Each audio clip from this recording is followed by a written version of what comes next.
China has put the kibosh on anonymous comments on the internet. Mashable reports, according to the Cyberspace Administration of China, sites like social networks and discussion forums will have to verify the real identities of registered users before they can be allowed to post anything on their platforms. Comments on news stories will also have to be reviewed by the website. Zhihu, a Quora-like discussion site, has already started asking users to verify their identities with their mobile numbers, which are linked to people's identity cards. So China has made a lot of moves recently to cut down on anonymous posting and means by which people typically get around the already stringent checks that the government has on internet traffic. So what do you think? So this is a tough one because I generally encourage people to use their real identity, and I have a proposal here for Twitter in America. But when the Chinese government does it, it takes on a different tinge. Because if you're criticizing the government, they definitely want to be able to track you. So that's why I don't want to go all the way and say that it should not be allowed for any platform as China is doing. I think that's wrong.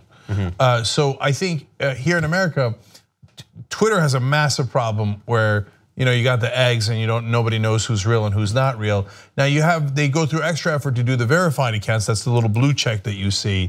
And people think, oh, that means they're a celebrity. It actually means, no, they made sure that was an actual human being, right?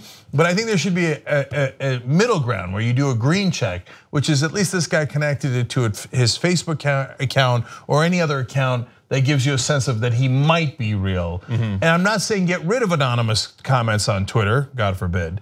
I'm just saying, give us one more layer so we have a better sense of who's who. Some people, I propose that on Twitter and they're like, oh my God, you're being Maoist Islamist. I'm like, no, you're allowed to make any comment. You're allowed to make it anonymous. You're allowed to make it hateful. You're allowed to do all the horrific things you want to do. I'm just saying that if you create a second layer, it gives some people confidence. Oh, at least this person is a real person who hates me, and not a bot, right? Because there are bots that political campaigns will roll out in order to help them, spread whatever they want to spread. And Democrats use bots too. Yeah, Correct the Record uses bots.